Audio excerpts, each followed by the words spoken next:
I'm Elroy Reed, and this is the People's Voice this week. Marcellus Dinette, a 20-year-old African-American male, was shot and killed by a Waukegan police officer in Waukegan. We have voting tips to protect yourself from the COVID-19 virus. Love Inc. has news about their new programs and services.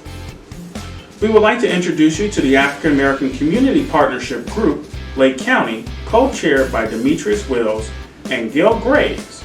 All this and more on this edition of the People's Voice this week.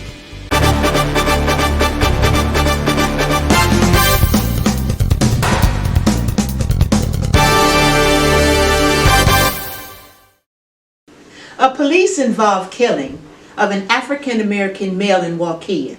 Today, we stand with these families in unity. We join with Black Lives Matter calling for a special prosecutor, calling for the involvement of the Department of Justice. These families have demonstrated today an incredible resilience in mobilizing in spite of their misery.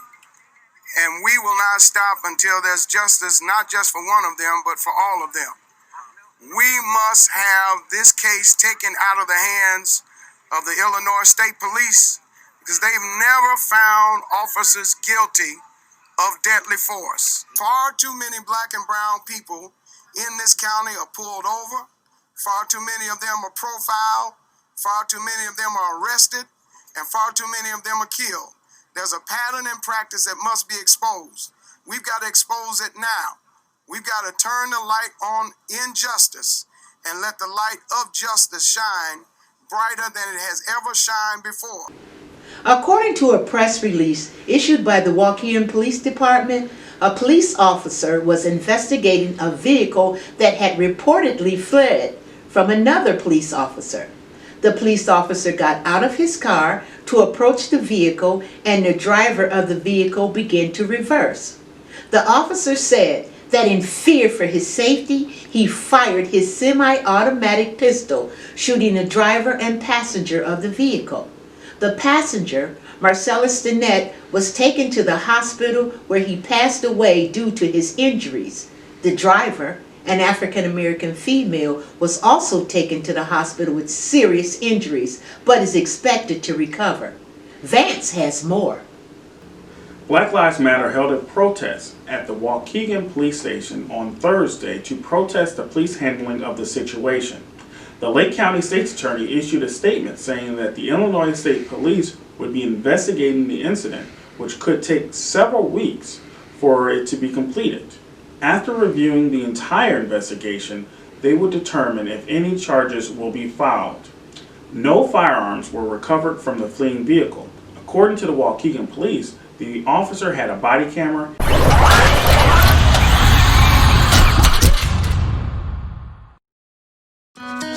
With neighbors out of work and so much suffering, it's easy to feel alone and left behind. But I promise we can get through this crisis if we work together.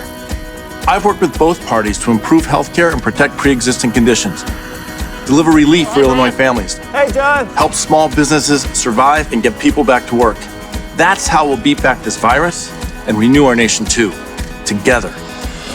I'm Brad Schneider, and I approve this message because I'll always be on your team. The Lake County Health Department is reporting substantial community transmission of COVID-19. To protect students, staff, and their families and slow the spread of COVID-19 in the community, the Health Department is recommending that public and private K-12 schools in Lake County transition to virtual learning. Some schools are planning to send students back into the classrooms as part of a back-to-school transition. The Health Department is recommending that those plans be set aside for now. According to the Chicago Tribune, statewide, there are about 4,000 new positive cases a day over the last 6 days. Some news outlets are describing this as a second wave of the COVID-19 viral outbreak. According to Reuters news service, more than 30 million people have voted early. People are lining up at the poll sites. In Texas, a group of African American men assembled in black suits and lined up to vote in person. In some locations, people have brought lawn chairs and sat or stood outside for hours to make sure that they voted. Here are some tips for voting safety during COVID-19. As we approach November, many are preparing to vote. As you make your plans to cast your ballot, be sure to take COVID-19 precautions into account. You can request a mail-in ballot online or by mail. If you do vote in person, Vance Wyatt has 6 things that can help you to protect yourself and others from COVID-19. Number 1, wear a mask and keep it on the entire time you are voting.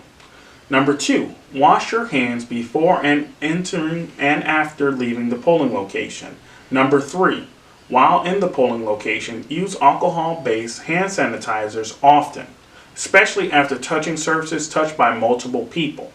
Number 4, maintain at least 6 feet of distance between others.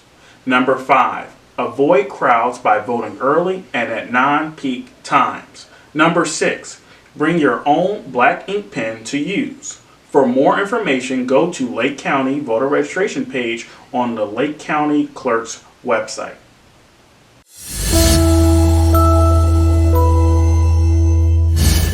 If anybody truly knew Mike Nairheim, he would win 100%. He is a man of his word. He never misleads you. What I see in Mike as a state's attorney is somebody that understands the innovation that we need, the good thinking and ideas that we need. Because of him, literally, our overdose rates have dropped. Focused on the record, on the promises, which is on people and saving lives. You have a person who has definitely proven himself. I'm Mike Nairheim, seeking your vote in 2020.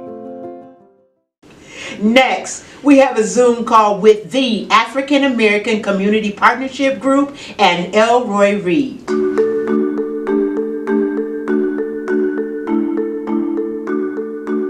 I'm Elroy Reed, and this is the People's Voice this week. We have on a Zoom call Gail Graves and Demetrius Willis. They are co-chairs of the African American Community Partnership Group. I'd like for you guys to take a moment and introduce yourselves. Demetrius Willis. I am a registered dietitian. I manage the clinical nutrition services for the Lake County Health Department. I've been there about 8 years. And I also plan community collaborations for diabetes and other chronic disease in the community. Hello, my name is Gail Graves, and I am the Interim Assistant Director at the Waukegan Public Library.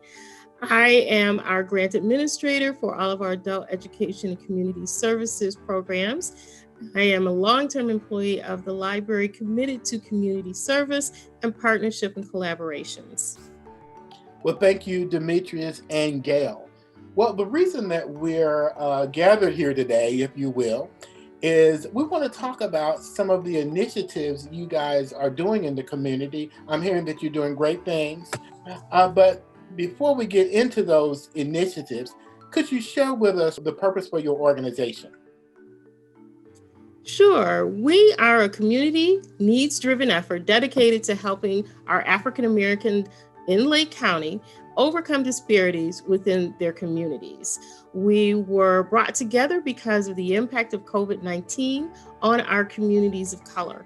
And in response to that, we came together with community partners to really determine how could we help mitigate the spread of COVID-19 in our Black and Brown communities. This opportunity has also allowed us to address different health disparities impacting our communities, which, as we know, COVID-19 has exacerbated at this point. Okay, so I understand you have quite a number of projects and programs going. Can you share with us what some of those initiatives are? Absolutely. Our core focus is on health education and awareness as it relates to COVID-19 and health disparities, and also self-care resources and services. So we have a number of ongoing educational initiatives where we bring together resources for the community to learn about. We do a Did You Know series. We also collaborate with community partners to make sure that people in our African American communities are aware of services and resources that are available to them. And then we focus on messaging and connecting in our community outreach with our African American communities to ensure that knowledge and resources reach them.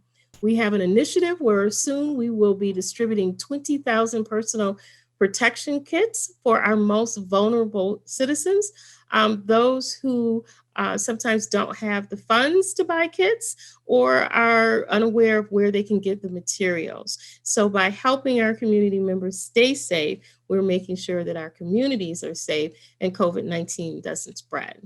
You're generating 20,000 PPE kits. What's in those kits?